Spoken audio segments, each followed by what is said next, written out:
criminals will ask for power, and democracy will give it to them. Dictators will ask for power, and democracy will give it to them. Illiterates will ask for power, and democracy will give it to them. Now, when criminals get into power, they will become the worst dictators. And that is where now democracy will die.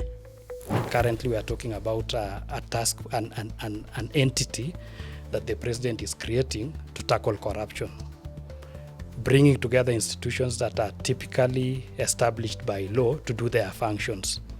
In my opinion, that tends to undermine the independence of these institutions, and also it tends to suggest that these institutions are not effective. Even Raila Odinga in the other conversation was saying that there was no need to talk about removing Ruto from presidency, because what next after removing the president from power?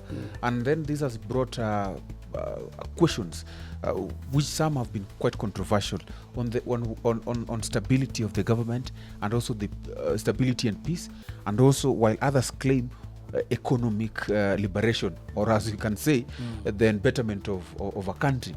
You know, what use is stability if you are not benefiting from it?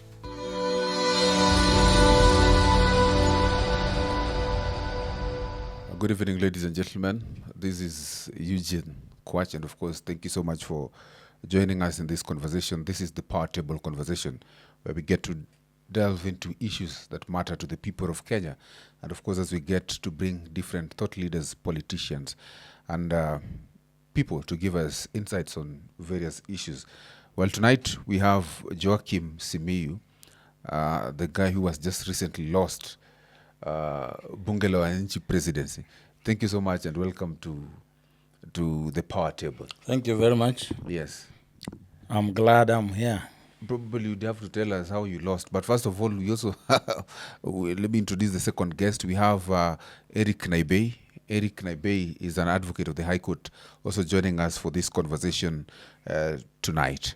And tonight we... Thank you so much for inviting me. Yes. I'm glad to be here. Yes. Yes, and just to say pole to my friend for the loss. For the loss of Bunge la Wananchi.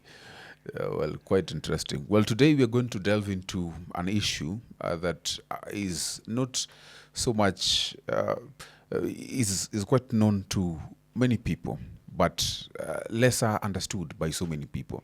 And that is the conversation on the concept of democracy. What really is democracy? We get to understand what democracy is through the eyes of these two gentlemen.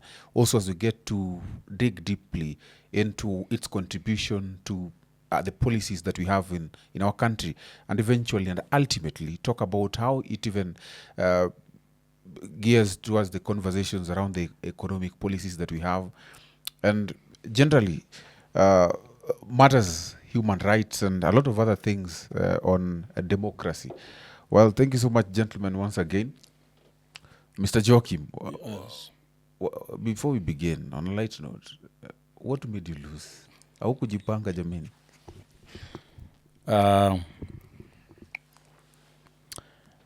People might think it was a small thing.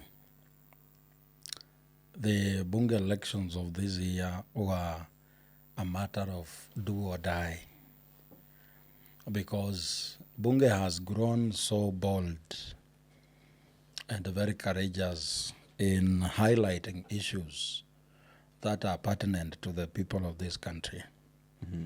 And I have been part of the voice of reason, trying to peel back the mask on how governance is structured in this country and how it affects the people. And the powers that be understood the kind of influence I would have when I become Bunge president. And they needed somebody they could control, somebody who cannot actually grasp what is the issue, what is the real issue about the country. And they also wanted us to But because I am not the kind of person to be a stooge, they had to impose someone. And they turned an election into a state function. For the very first time, more than 100 police people were deployed at Jivanji. You need to remember that around that same time, it was when militia groups were invading Mandera. But they had to pay attention to Jivanji because Joakim was just about to become president. And they splashed a lot of money. Yeah. On that material day, in my own estimation, they didn't spend anything less than 4 million. Spending 4 million on 250 people, that's a lot of money. Wow, quite interesting. Yes. Yes, and probably even as we get towards talking about the state of democracy in our country, the art of democracy, what democracy has done, its contribution, its influence to the policies that we have in our country as Kenya, probably giving examples from the continent and even without. Probably let me just ask you simply, from what you've seen, what do you make of democracy and how democracy has grown in our country, Kenya? Thank you, Eugene. Let me start by first saying I didn't know that Bunge la Mwananchi was such a serious outfit until I saw the way the recent elections were conducted and the kind of attention and traction that it generated. And also until I heard and saw that the same outfit was even launching, has been launching branches countrywide, including in Trans Nzoia, Kitale.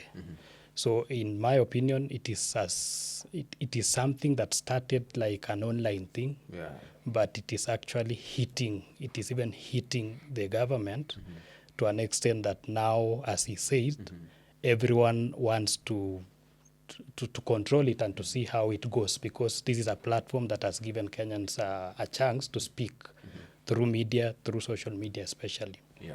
Yeah, so I think it relates, of course, to what we are here to discuss about democracy and the place of democracy in a system like ours. Basically, we are saying democracy is a system of government that should allow people to speak and the voice of the people to take, to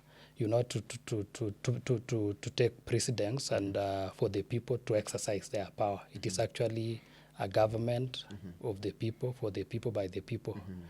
So it starts, and the systems start with how do we put leaders into office? How do we elect representatives to speak on our behalf? And that relates to elections. I can say as Kenya, we pride ourselves as a democratic government governed by a constitution that actually establishes democratic institutions that if we made them effective, then we would actually be a true democracy. Of course, Kenya pride itself based on the 2010 constitution, which we just celebrated its 15-year reign.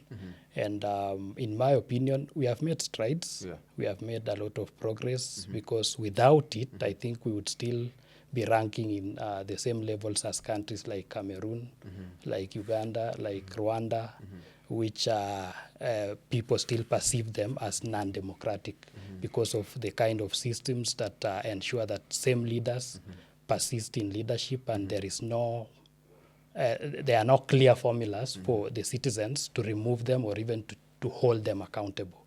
So as a country, I think we are doing well.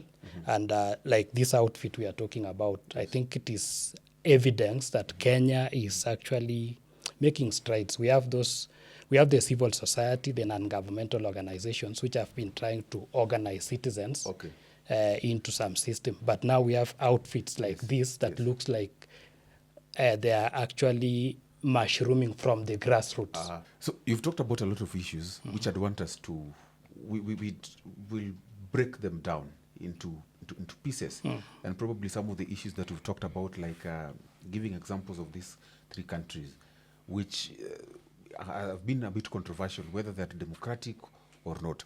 But first of all, Simiyu, You see, you've gone for the Bunge la Wananchi presidency, and you've been there for some time, and people are trying to understand that from the perspectives of the people, what is their understanding of the democracy, or rather, from where you sit, who do you think democracy has actually benefited? Is it the people who you wanted to represent, or is it some elite somewhere? You know, when you want to control a person, you make them think they are in control. And so you will control them very easily.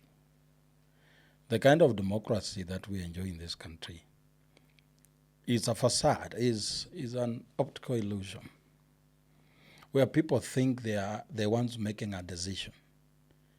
But then they have been influenced to go towards the direction they are going. They are not making a decision that is beneficial to themselves, but they think they are doing that. But they are making a decision that serves the interests of some few people somewhere. And they take advantage of the situation of the people. The democracy becomes difficult for the governing group when the people are empowered and they really understand how the system should work and what they want from the system. It becomes easier for the governing elite when people are ignorant and people are constantly dependent on the governing elite. And so, for example, the epitome of democracy should be exercised around elections, where now people come up to decide the kind of leadership they want, the person they would like to lead them. Despite the fact that they know this particular person is good for them, but maybe the person is not in a position to offer some instant solution to their pressing issues. They go for the one who is doing that. And the governing elite takes advantage of the situation of the people, mostly poverty. That you make a decision based on who has given you what. You go vote for somebody whose salary cumulatively for a whole term is 50 million. But he campaigned using 80 million. But the people do not pay attention to that, because the mind of every human being is designed for survival. That you look at today, you don't have anything on the table. But this person is offering 200 today, not tomorrow. So you don't look at his credentials. You look at how are you surviving today. So at the end of the day, people think they are the ones making a decision. But the system has put them in a place where they are not in position to make a decision. You understand? And so the democratic space that we have, it will be good if its effect on the economy was still positive. Today, I can say we enjoy some good democratic space in a sense that you can speak your mind. Even though we still have cases where people are abducted, there is enforced disappearances. We have very recent cases where our brother Denzel Omondi was found in a ditch and Albert Ojwang was killed. But we have some space of democracy where we have podcasts like this talking about issues. And this is a threat to the governing elite. When you make the scales that have been blinding the people fall off their eyes, the governing elite are in trouble because they have been riding on the ignorance of the people. For instance, I've given this example so many times. A senator goes to his constituency and tells his voters that I will build a road for you. I will build a road for you. And the people clap because they do not know the duties of a senator. The senator doesn't have a kitty to build anything. His job is purely oversight. Okay. And because people do not understand what they want, they will go for that. But if we put people in a position to interrogate and know what really matters to us, then this democracy will be more meaningful than it is. Wow, quite interesting. Wakili Naibei, let me bring in this, because as we're talking about the democracy, then probably and of course we do have structures that we have put up in places to support the democracy that we talk about. Probably you could mention some of these structures that we have as a nation that is meant to support the democracy, and whether they have really achieved what they were meant to do by the people who created the concept of democracy and the structures. Very well, Eugene. So these structures, I think, when you look at our history as a country, after independence, initially we had some kind of developed system of governance that we called Majimbo. And there was some element of devolving some resources. But shortly after that, I think around in 1966, an amendment was done to do away with the Majimbo system, to do away with the Senate, and to take them back to the House of Representatives, which is the Parliament. So we went back to a system that took us a long time until 2010 for us to overhaul it. And by the time we were overhauling it, I think the impact and the ramifications had really derailed us in terms of growing as a democratic country. So from 2010 onwards, we ushered in a constitution that created, a good space, like he said. Human rights were given, a good attention. We have freedom of speech, freedom of expression, freedom of media, freedom to form a political party, to associate, of course with some limitations. And then we have institutions that are meant to ensure that these rights are respected. A judiciary that is supposed to be independent. It's supposed to function independently and without, influence from the executive and parliament. We have this three-tier system of government: the judiciary, the executive, and parliament, the legislature, which are supposed to typically they are supposed to be very independent, but also to harmoniously work in a way that they are able to check one another. We have constitutional commissions, which are also like another arm of government that are supposed to check these three in some way. And in this system, we also created offices that are supposed to operate independently, including the Office of the Director of Public Prosecution, which should make decisions to prosecute without the president's consent, without anyone advising them or coercing them. We have institutions like the EACC, the Ethics and Anti-Corruption Commission, that is supposed to check into issues of integrity and corruption. Although we have, again, challenges about the powers, they can't prosecute, they have to give recommendations to the DPP. And there are questions now about the effectiveness of these institutions in light of the experiences we have had from 2010 up to now. For instance, and I like the aspect of the public participation bit, which and the aspect of Kenyans having some level of democratic space where we can speak, where we can participate in governance, we can participate in budget-making processes.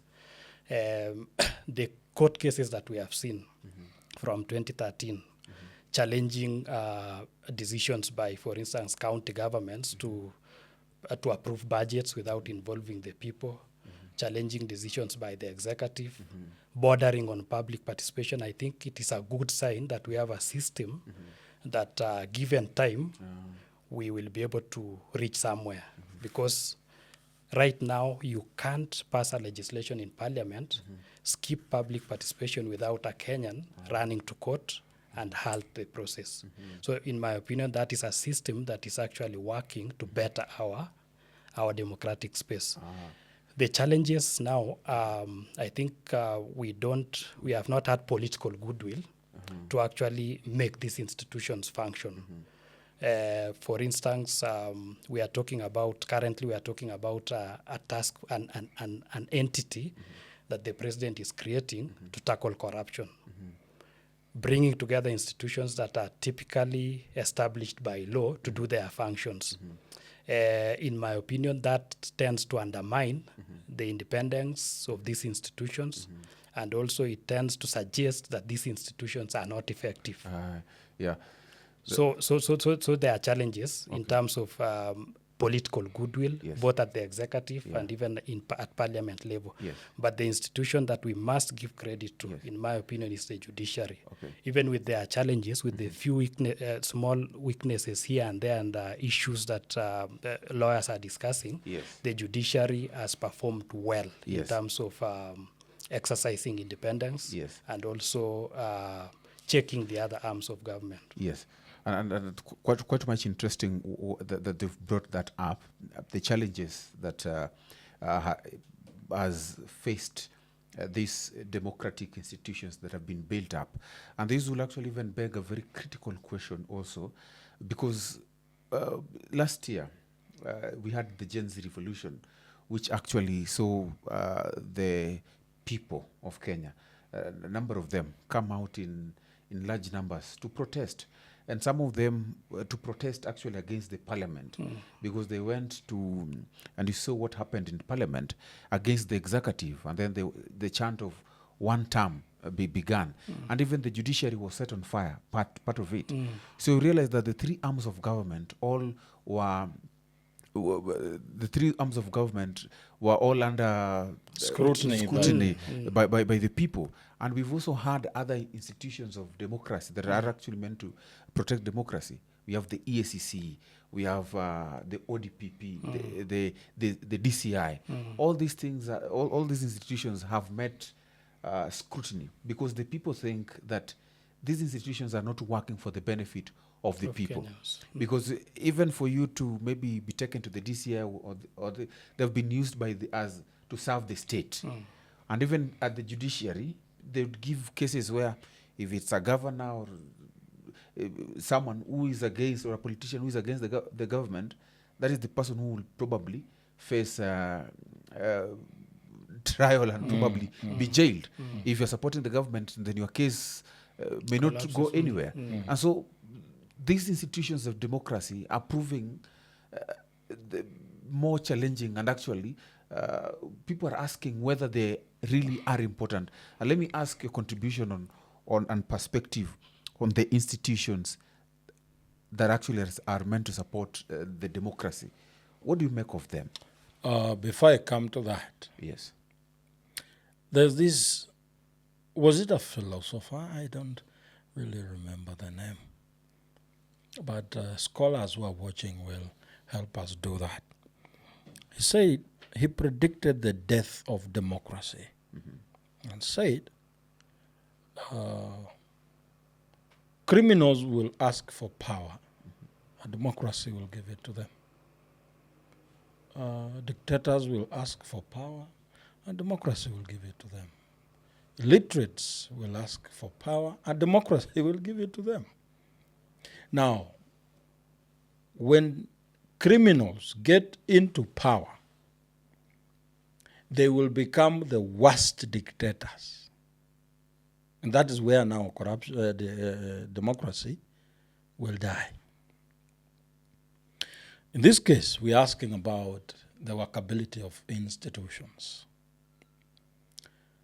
You know, when institutions work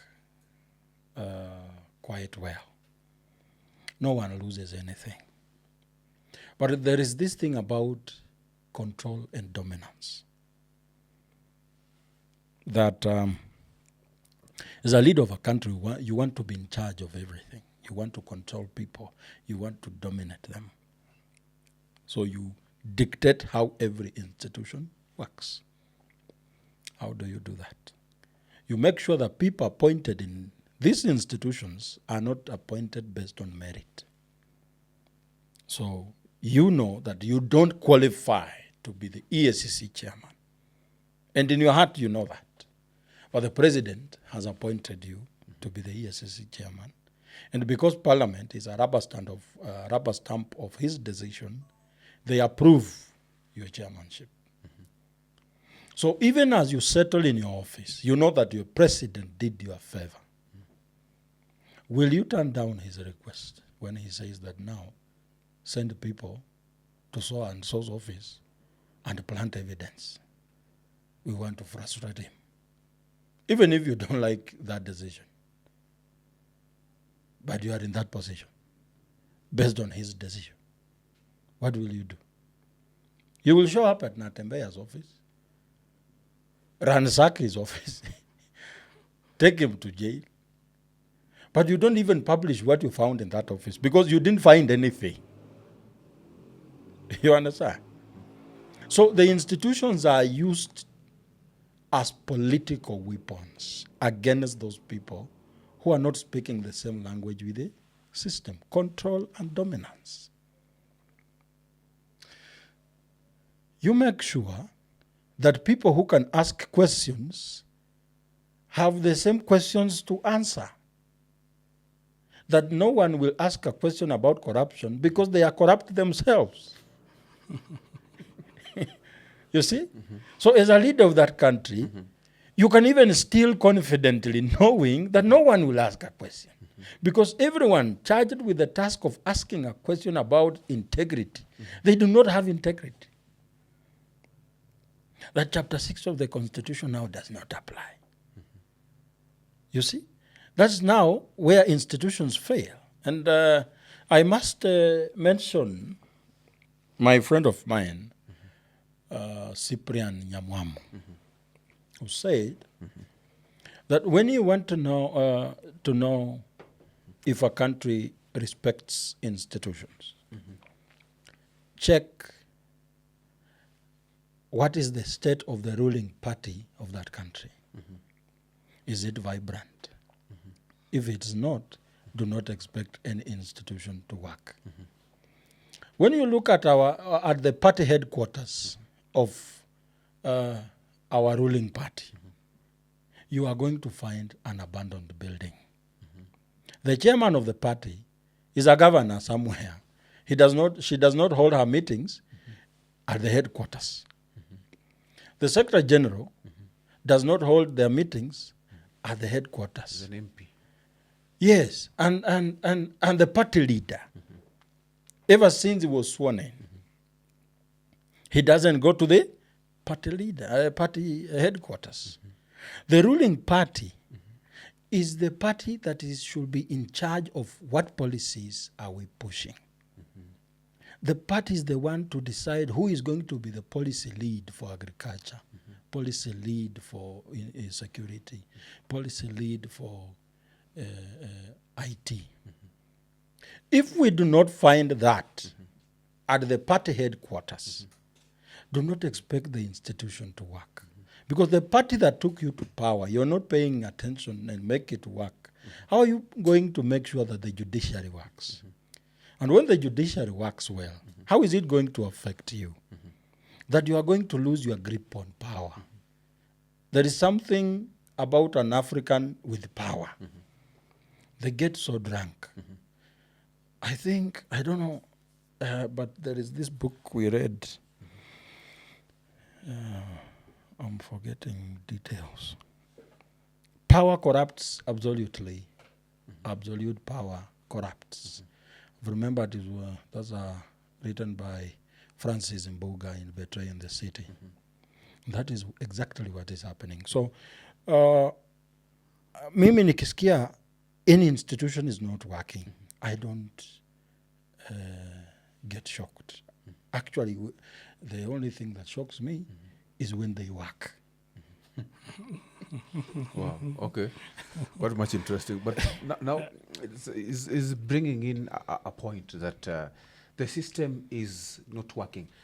And actually, if they're working, they're actually meant to work this way, in a broken way, this way.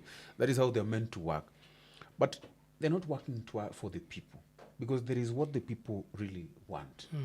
And we just are asking that what then can Kenyans do to ensure that the institutions that they've put in place can work for them, so that we do not see a point again in Kenya where people have to go to the judiciary, to go to State House, ban offices. or try going to Parliament, so that they can ban the offices or ban Parliament or go to State House, so that the people can then understand how what powers does the Kenyans have within their hands to ensure that they change and have a great system that can work for them and not for the elites.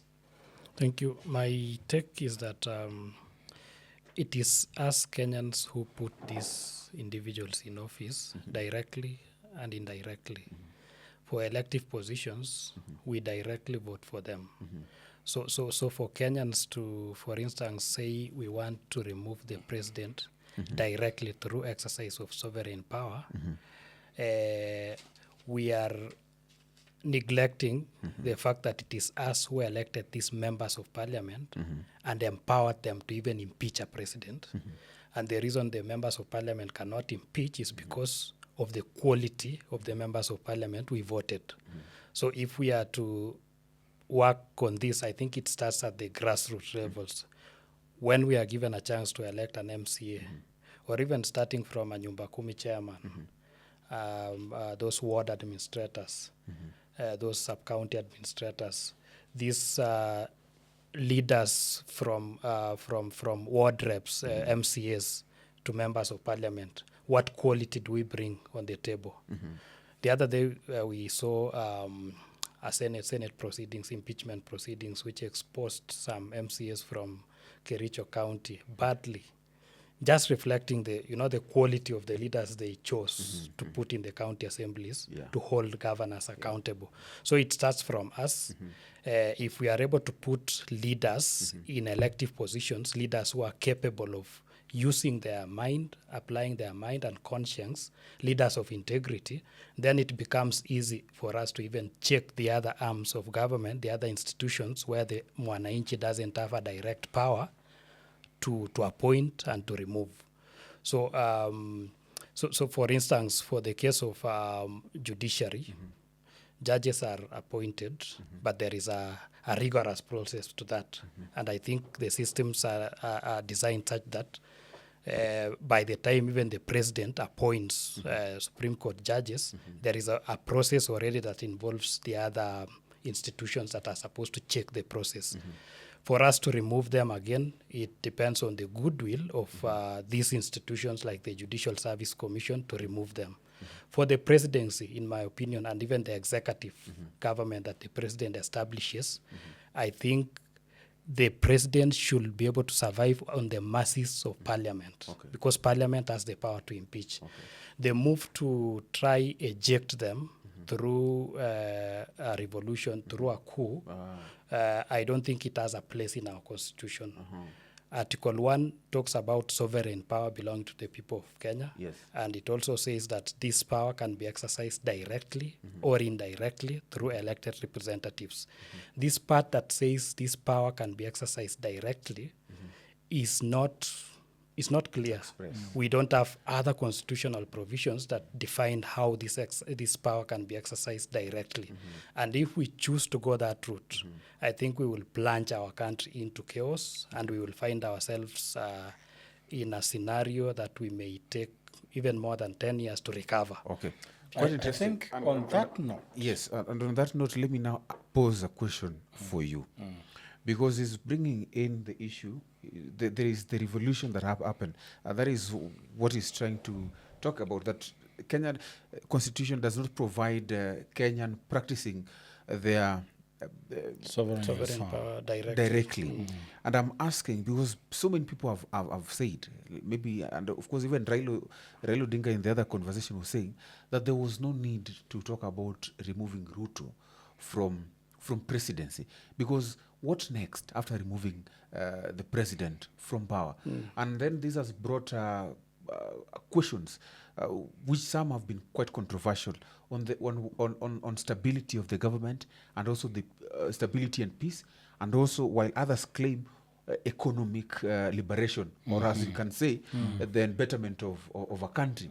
So some are saying Ruto has to go because he cannot perform economically. But some are saying that he has to go half-term, mid-term, like right now. But some are saying, so when he goes, then what happens? Will then maybe be plunged into chaos? And like Wakili has said, because our structures are not quite clear on what happens at a time when now our country is in revolution. And this begs the question, what then is important? Is it the stability of a country, the peace of a country, that could even see us transition to the next government, as Raila claimed, or economic empowerment, economic liberation now? You know, what use is stability if you are not benefiting from it? Okay, what is stability? I think now we need to define stability. Or what is this stability that they talk about? For example, they say you are not financially stable. That is that statement. So when people are not financially stable and you tell them the country needs stability, so you need to be very specific with the kind of stability you are talking about. Another thing, The government stability. these people talk about stability, not for you, for them. They know they have created an environment where majority of Kenyans have nothing to lose apart from their miserable lives. Today, when you hear that Nakuru is burning down and you are in Nairobi, you will not bother so much because there is nothing for you in Nakuru. Utasema, watu wanapenda kuchoma siku hizi. But if you had a stall of even second-hand clothes in Nakuru, you will be concerned about stability. If you hear today that there are thieves stealing mercilessly in Kisumu, they are robbing M-Pesas and banks, it will not bother you because there is nothing for you in Kisumu. If you had a stall, you will be concerned.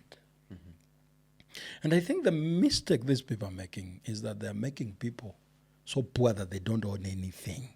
So people don't care what happens. You know, they preach about stability. People don't really know, what are you talking about? Which stability? My wife left me because I don't have a job. My children, I can't even provide for them. My parents, I'm ashamed to even visit them.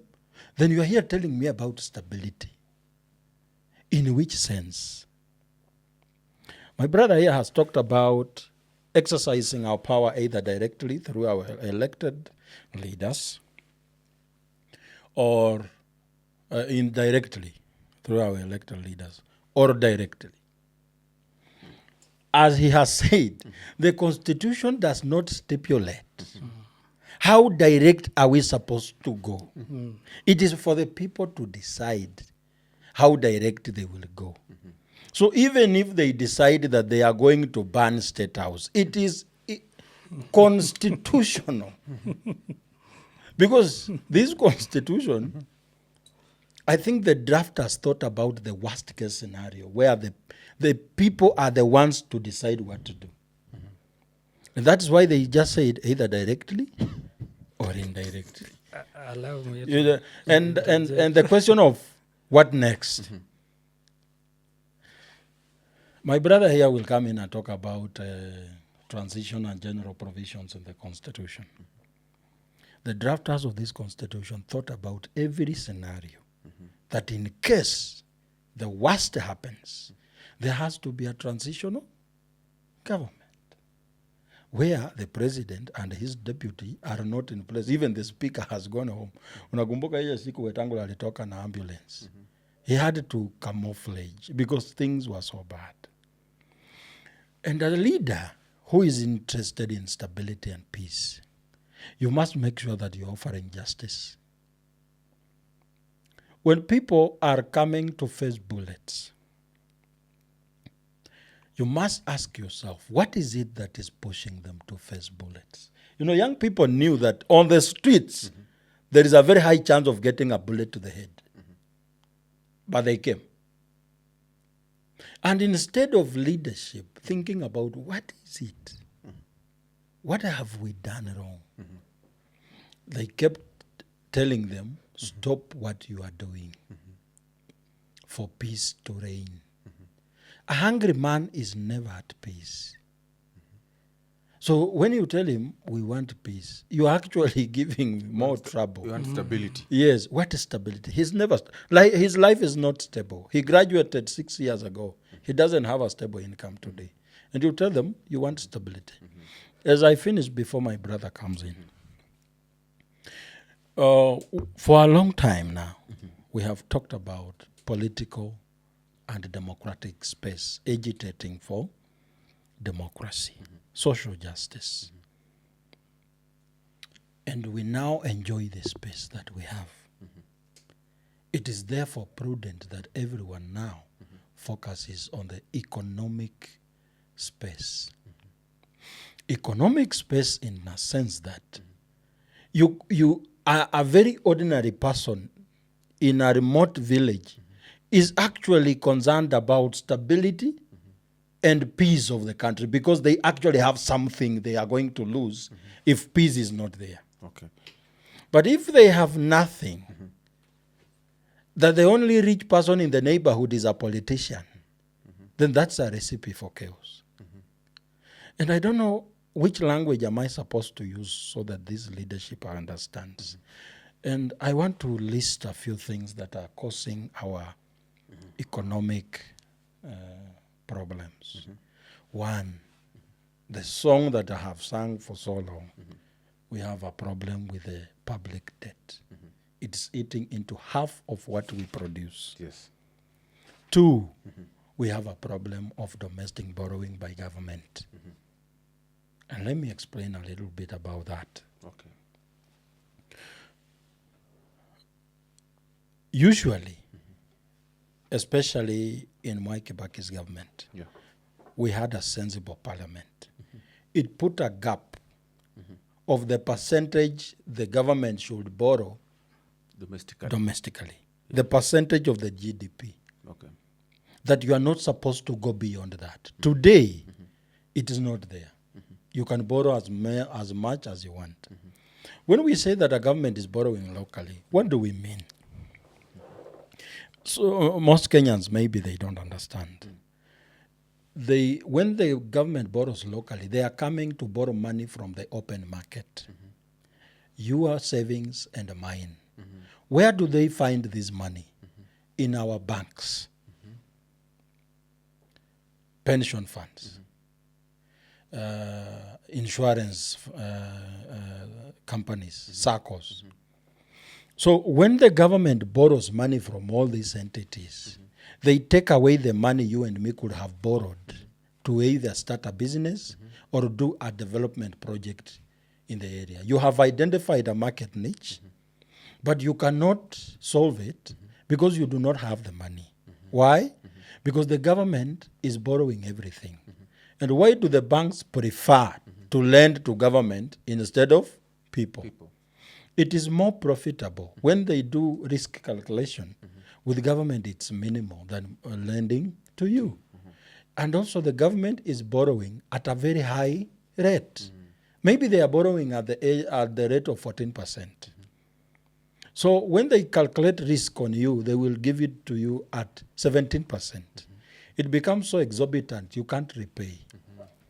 So the banks have one big customer called the government. They give all the money to government. And the problem is, once the government gets all this money, it's lost through so many revenue leaks because of corruption and because of the workability of our institutions. Yes. Now, how do we ensure that people have money? Okay. The government must stop borrowing locally. Okay. The banks will be stranded with money. They will be looking for customers. You remember some time back, the Equity Bank could pitch a tent in front of a church. And after the service, you are being talked to by the people from Equity and being told, what business do you do? Are you in employment? We can give you a loan. They actually seduce you to take a loan. That is how money circulated. They could pitch tents in Kikomba on the roadsides. They are not doing that because they have a very big customer. And that's why our economy is going down. And also, we need to reduce VAT. When we make VAT like 5%, we will take so much money back to the people.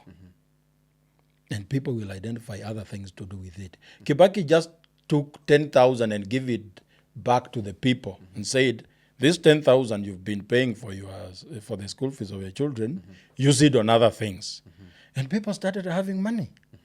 So when we ensure that all these things happen, people will have money, and there will be no issue of discussing whether the country should be stable or not, because every Kenyan will be concerned about stability and peace. Yes, quite interesting. And Wakili, also critical to the conversation on democracy is election.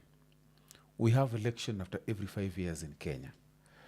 Now, we have noticed that prior to election, almost a year or even two, we have high-octane politics in the country.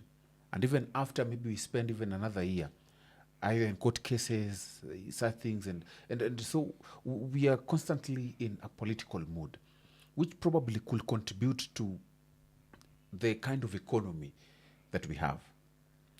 Well, then this has begged the question, because most times when we are in elections, most people, particularly the leaders who have been elected, they then tend to think of the next election, a second term, and not the service of Kenyans. And so we're asking whether, what should we do as a people to ensure that, in as much as we want to do politics, but these politicians also, when they get to office, they also get to work for us. Should it be that then we increase their term, so that maybe there have been a conversation of from 5 to 7 years. Should we then increase the term to be 7 years, so that at least they get a good time to at least maybe work for the people of Kenya before they start thinking of, because they always think about themselves first, and then the second term, because the 5 years is too short for that. And then that seemingly has encouraged a lot of corruption, because people are then sacrificing service for maybe a second term, so that even you then try to work with people who can see that you are elected for another term. Probably even the people that are appointed on certain positions are based on loyalty and not meritocracy. You look at the chairman of certain boards, and you say these are politicians, people with political clout, and not people who have the wherewithal to the competence actually to do those works. What do you think? Should we increase the term limit, or should we just do away with some aspects of democracy? And to this extent, because you realize that in countries where their seat is not at threat, some of them probably will tend to do a better work because their seat is not in threat. What do you think? Yeah, thank you. Maybe before I answer that, there is still a point about sovereign power that I needed to maybe add something. This direct exercise of sovereign power, the reason we have a system of government is to ensure that we have law and order. And as Kenyans, as Africans, or generally as human beings, there is a tendency to misbehave. We have some part of our minds or brains are criminal in nature. So that if today, for instance, a lorry carrying packets of unga is to fall down, the first reaction for many Kenyans will be to rush and pick that and run away with it from every level.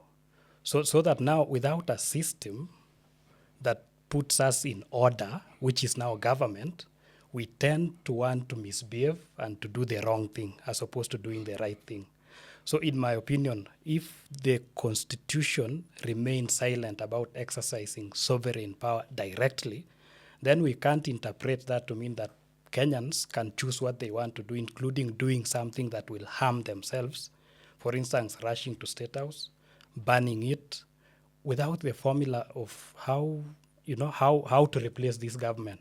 Because even for that to be replaced, assuming today the president was to be, for instance, ejected from office, be put in some corner, the speaker to be ejected physically, be locked up in some corner, the deputy president as well, and we don't have the three. How long will it take for us to recover? Because the military might want to take over. Although, again, there is no clarity in our constitution on how the military will take over power. So there are things that we can do as Kenyans, saying that this is our voice, we are the people speaking. This is public interest. This is the voice of the people. But is that voice really protecting us, or we are harming ourselves? And DP Kindiki, I remember last year, he mentioned something about national interest and public interest.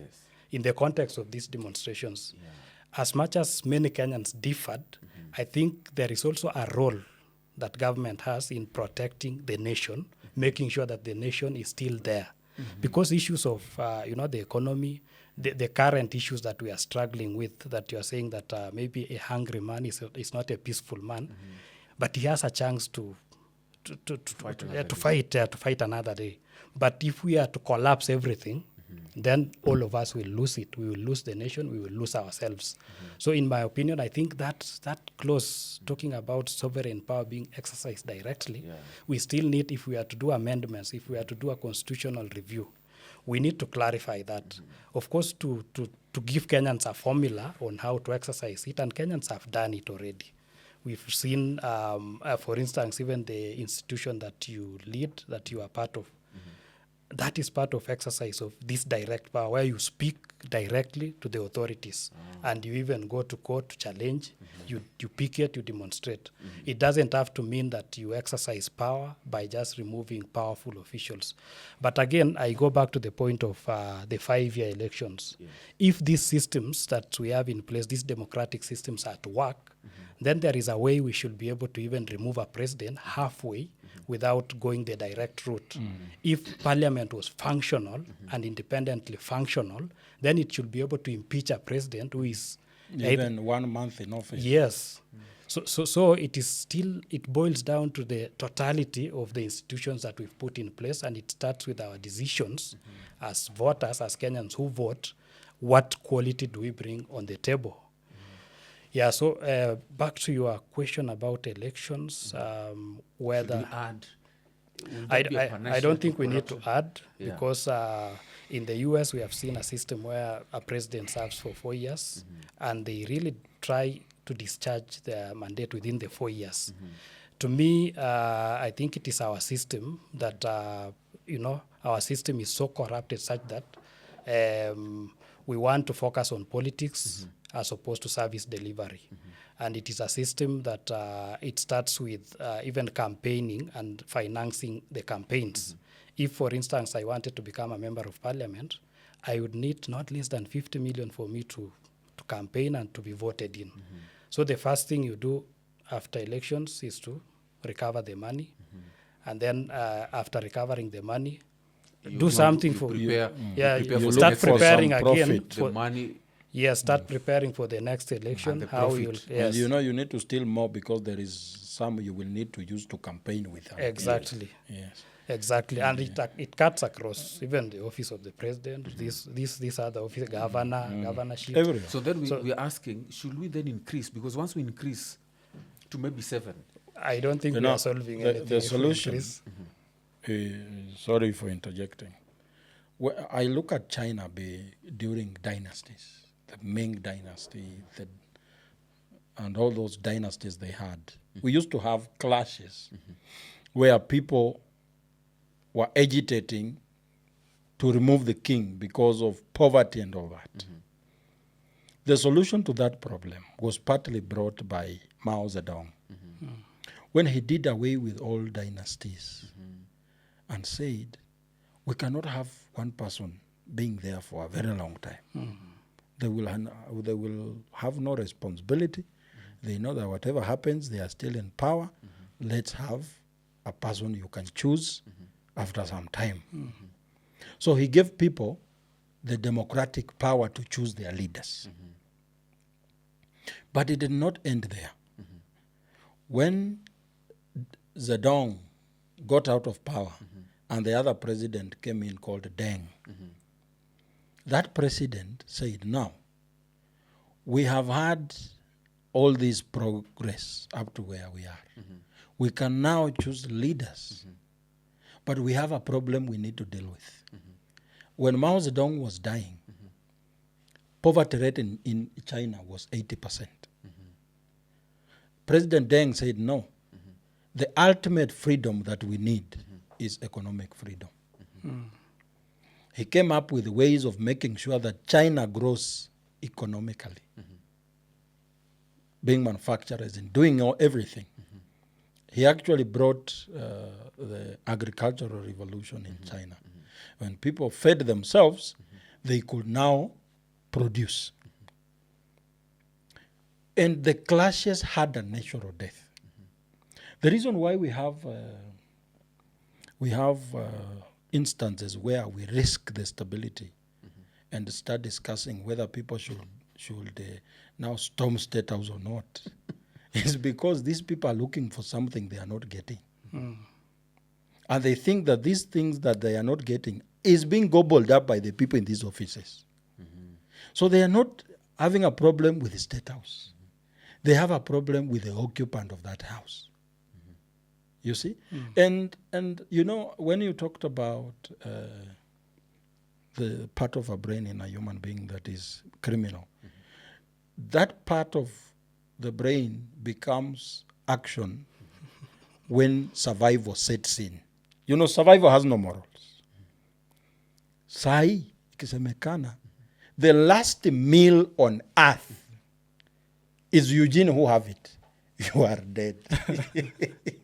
Even the most humble person will come for you because they know that the only thing they can use to survive is that meal, and you are the one who has it. There is no language, there is no morality that will quell that person until he's sure of his survival. That is why, in my own opinion, the antidote to all these problems is make sure that people have something. No one will be thinking of even organizing a demonstration. Because how do you organize a demonstration? Who will come? The demonstrations we will be having is like the ones we see in France. Where they just walk for 1 hour Yes. in a given street. Yeah, How will you explain? Yes. Because you gave an example of Rwanda, Uganda, is it Cameroon? These three countries have had seemingly dictatorial presidents because they've been there for quite a long time. But they claim they're democratics. But you don't see them people on agitating. Streets agitating for change, just like Let's Kenyans are. look like Uganda. Yes, You know, Uganda. Museveni is very cunning. And he dangles a carrot in front of every Ugandan. There is, in Uganda, you can have any problem, but there is no problem of food. There is food security. Yes. I agree. Yeah. Everyone has bananas behind their house. They have bijanjaru, maharagwe. They have njugu. So they are in slumber because the most basic thing, they are finding it. And the political awareness, the consciousness of Kenyans cannot be compared to any around these countries that you are mentioning. Yes. Yeah. So I told you earlier, off the camera, that it's very hard to convince someone who is in prison to escape, Yes. but they don't know they are in prison. Yes. it's true. Actually, the first person they will fight, it's you. Because the prison warder will come and tell the prisoner that the person telling you to escape is your enemy. And that's why sometimes when we try to fight for Kenyans, you only use one hand. Because you will be using the other hand to defend yourself from the same Kenyans. Because some of them do not really know that you really want to help them get out of the prison that they are. Sure. And the prison warder knows that when these prisoners know they are in prison, I am in trouble. So the point I needed to conclude with was that can we find a way of removing the incentive for persons to fight for these positions, starting from the presidency? And I think from the design of this constitution initially, we wanted a presidency that is not imperial, somebody who is in control of everything. It has not really worked the way we anticipated. Yeah. The position, because the agitation from the 1990s, 1992 for multi-party democracy, there were also talks about reducing that executive power and diffusing it. We have done it by devolving power.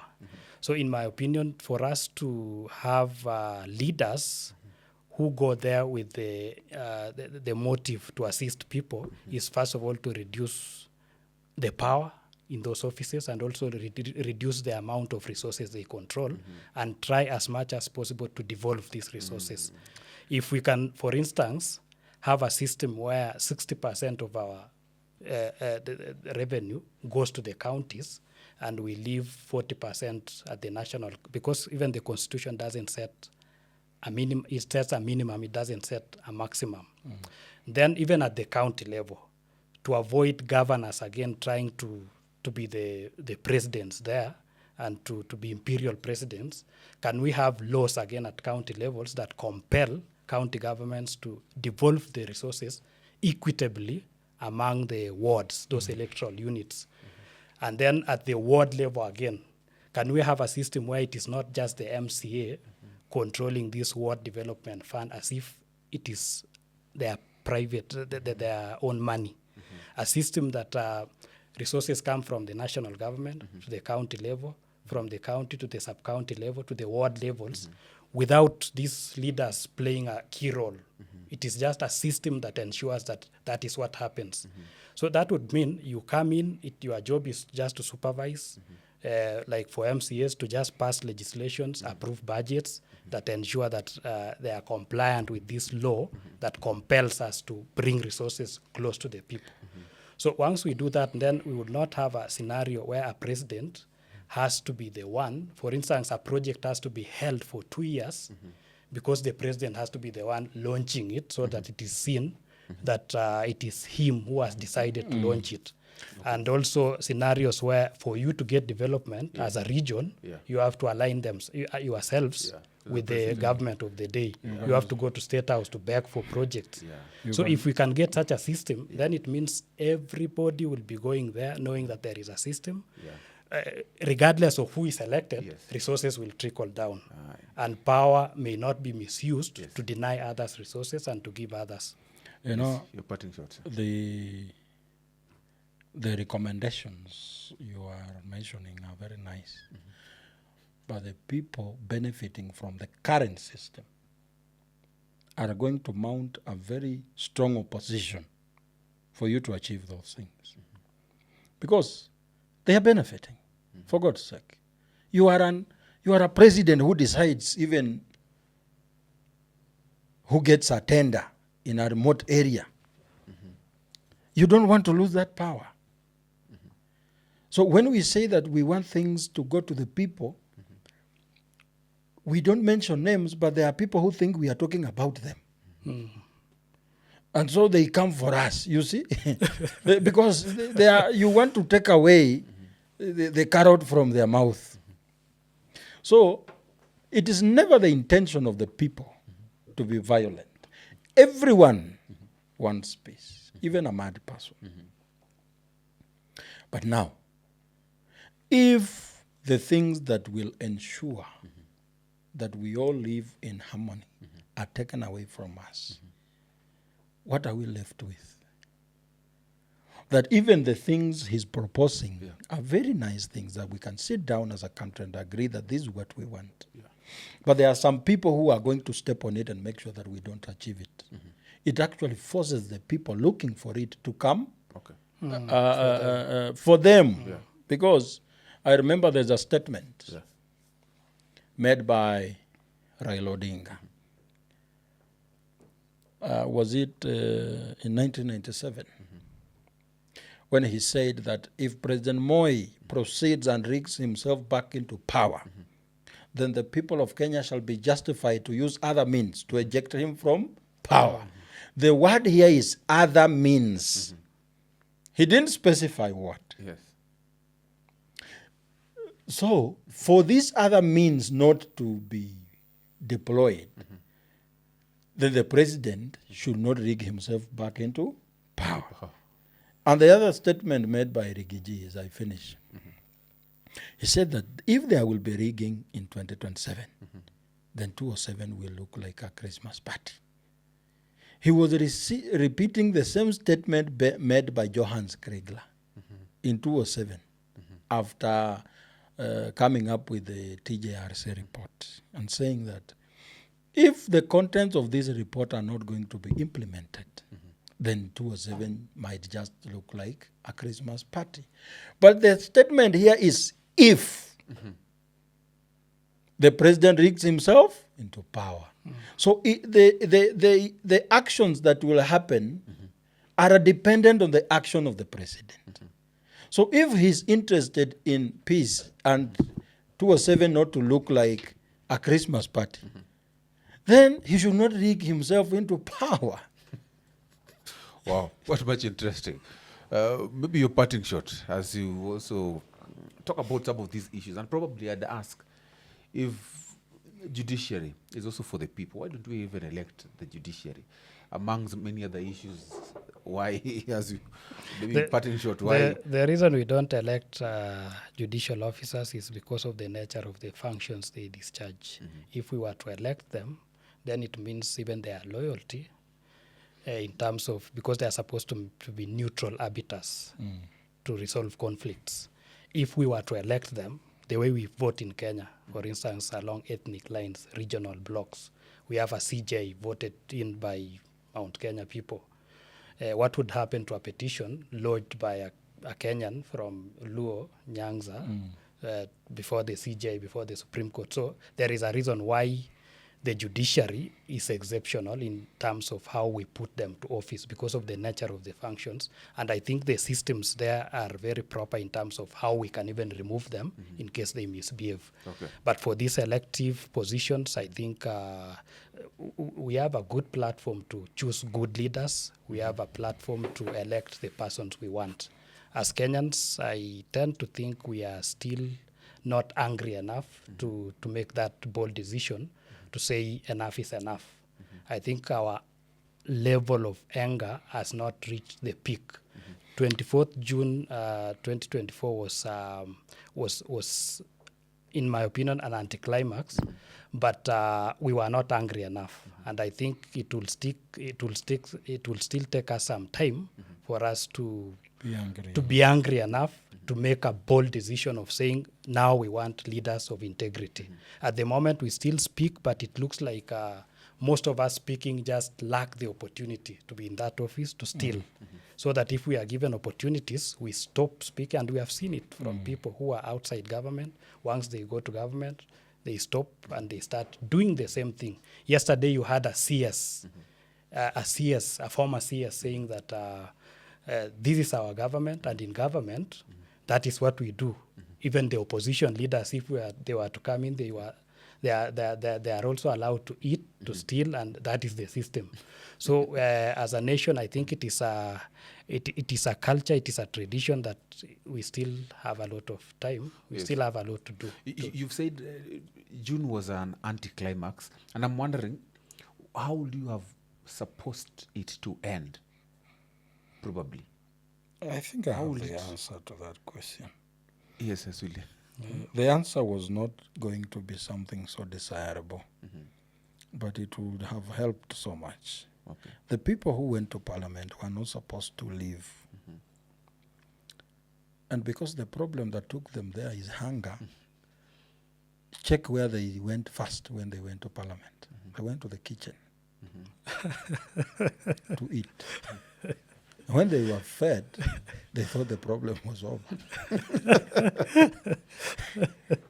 But they were not supposed to live there. Okay. In my opinion, I think the political approach taken by the president and supported by Raila actually diluted the essence of it, and we went ahead to entrench that which Kenyans were fighting against. Yes, Yeah. yes, yes. So Thank you so much, gentlemen. Unfortunately, because of time, we have to end it here. Probably invite for another conversation to continue with this. But of course, this was the conversation on the concept of democracy as we get to understand the state of democracy in Kenya, amongst many other issues within democracy. I've been joined by Eric Naibei, who is an advocate of the High Court, and of course, my good friend Joakim Simiyu, Yes. the guy who just lost. There can never be winning Thank you. without losing. Thank you so much. And so my name is Eugene Kwach. See you next time. Good night.